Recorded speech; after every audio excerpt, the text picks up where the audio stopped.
Salut tout le monde, ici Adrian Mercier.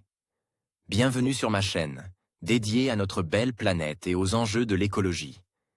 Si vous voulez en apprendre plus sur comment protéger notre environnement et adopter des gestes éco-responsables, pensez à vous abonner pour rester informé. Prêts à explorer ensemble? C'est parti. Bonjour à tous. Aujourd'hui, je vous emmène dans un voyage fascinant au cœur des mystères de la nature. Saviez-vous que certains poissons sont capables de créer des motifs étonnants dans le sable, ressemblant à des crop-circles? Dans cette vidéo, nous allons explorer ces créatures étonnantes et découvrir comment elles utilisent leur corps pour dessiner des formes complexes. Préparez-vous à être émerveillés par la beauté et l'ingéniosité de ces bêtes de science. Restez avec moi pour plonger dans cet univers aquatique fascinant. Bêtes de science, c'est comme un recueil d'histoires. De belles histoires qui racontent le vivant dans toute sa fraîcheur, mais aussi dans toute sa complexité. Une parenthèse pour s'émerveiller des trésors du monde. Pour ce nouvel épisode, partons pour le Japon et plongeons à la rencontre d'un artiste insoupçonné, un tétrodon, un drôle de poisson, globe. Le Torquigene albomaculosus, c'est une sorte de tétrodon. Un drôle de nom. Celui d'un poisson plutôt surprenant. Il vit au large du Japon. C'est un poisson-globe. De ceux qui se gonflent pour échapper à leurs prédateurs. Du même groupe que le fameux fugu que les Japonais aiment mettre dans leurs assiettes alors même qu'il est susceptible de libérer un poison mortel. Mais revenons-en à notre tétrodon. Parce que ce qui nous intéressait aujourd'hui, ce sont les dessins qu'il trace au fond de l'eau, à même le sable. De véritables œuvres d'art sous-marines. Ici, un sillon, là, de petites dunes.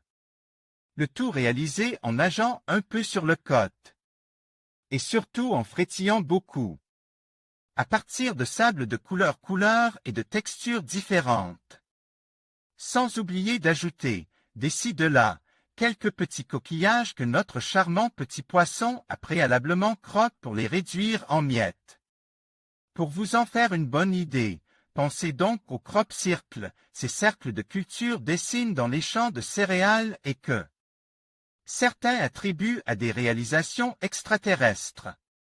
Ils sont en réalité souvent réalisés à des fins artistiques. Ou parfois, dans un but publicitaire. Et c'est un peu aussi l'objectif de notre poisson-globe, le Torquigene albomaculosus. Le jeu de la séduction. Oh! Bien sûr, il ne cherche pas à attirer de potentiels clients. Grâce à ses dessins, ce qu'il espère, c'est de parvenir à séduire sa belle. Et il ne lésinait pas sur les moyens. Ces sculptures sous-marines peuvent faire plus de 2 mètres de diamètre. Pour un petit poisson de moins de 12 cm de long, ce n'est pas rien quand même. D'ailleurs, il peut y consacrer jusqu'à 9 jours de son temps. Vous vous demandez comment les chercheurs savent tout ça?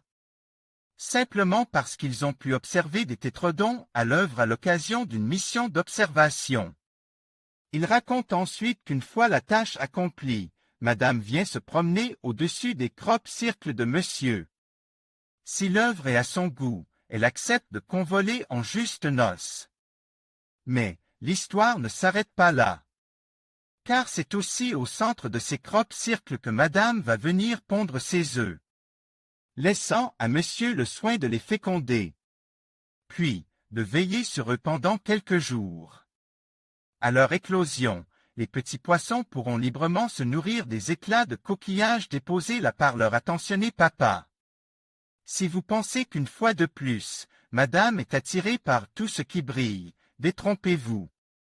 Car même si les chercheurs ne savent toujours pas sur quels critères elle fonde exactement son choix, ils pensent que son attention est plutôt captée par le sable fin qui forme le centre des crop-circles et par l'efficacité avec laquelle ces sculptures seront capables de ralentir la circulation de l'eau autour de ses œufs. De quoi éviter qu'ils ne se dispersent avant d'avoir été fécondes. Ainsi, la réussite amoureuse de monsieur reposerait finalement sur ses talents d'architecte, sur la manière dont il est capable de préparer un nid douillet pour sa descendance. Pas si bête, le tétrodon. Et vous savez quoi? En août 2020, des chercheurs ont rapporté avoir découvert de nouveaux crop-circles sous-marins. Du côte de l'Australie, cette fois. Pour savoir quel poisson en est l'auteur, il faudra encore patienter. Car il n'a, pour l'heure, pas pu être identifié.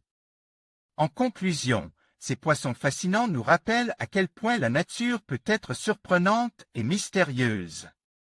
Les crop-circles, souvent associés à des phénomènes inexpliqués, trouvent ici une explication étonnante dans le comportement de ces créatures aquatiques. En explorant les merveilles de notre monde, nous découvrons non seulement la beauté de la science, mais aussi l'ingéniosité de la vie sous-marine. Restez curieux et continuez à observer, car la science n'a pas fini de nous révéler ses secrets. Merci de nous avoir suivis dans cette exploration captivante.